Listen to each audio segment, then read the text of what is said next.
Il y a quelques heures, jugement a été rendu et on peut maintenant parler de cette histoire qui s'est passée à Toulouse en novembre 2025, le long du canal en face du commissariat central.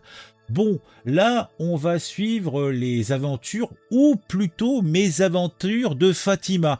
Fatima est une jeune mère, oui, une mère courage, sans domicile fixe. Oui, elle est SDF. Elle marche tranquillement contre, ce marigot qu'on appelle une rivière, qu'on appelle un fleuve, quand elle croise Mousselim ou Mussim, je ne sais trop comment le dire. Il est jeune, il a 34 ans, il est soudanais et lui-même est en situation, irrégulière. Lui aussi est sans domicile fixe.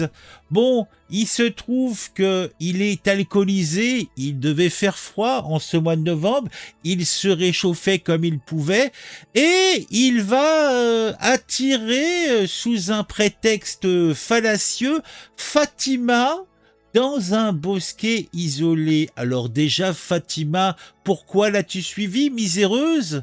Et là, on va avoir droit, en tout cas surtout Fatima, va avoir droit à un grand spectacle. Coups de poing, morsures, tentative d'agression sexuelle, la totale quoi? C'est l'horreur, c'est l'épouvante. Heureusement, des témoins entendent les cris de Fatima et interviennent.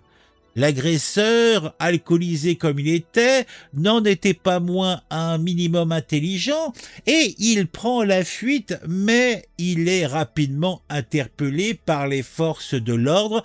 Je vous rappelle quand même que nous étions le long du canal à Toulouse, en face du commissariat central. Oui.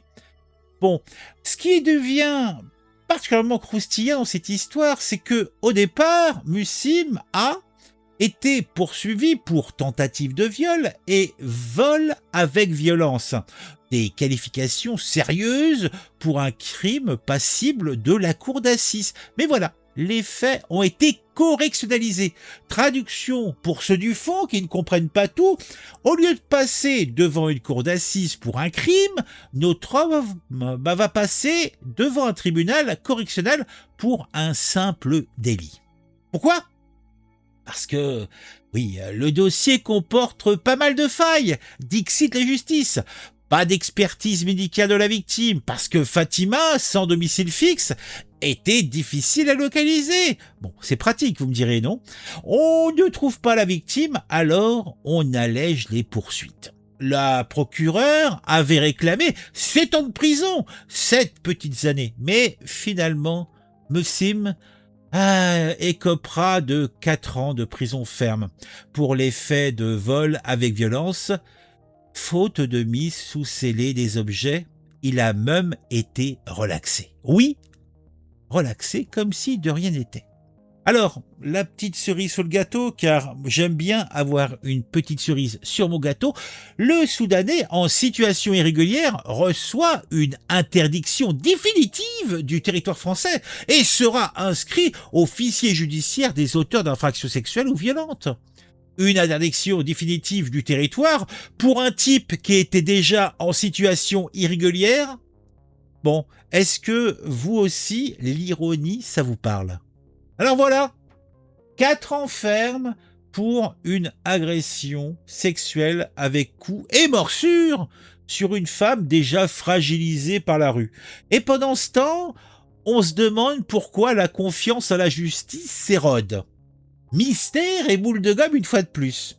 Dites-moi en commentaire ce que vous en pensez. Mettez le j'aime de l'amour, le commentaire du plaisir.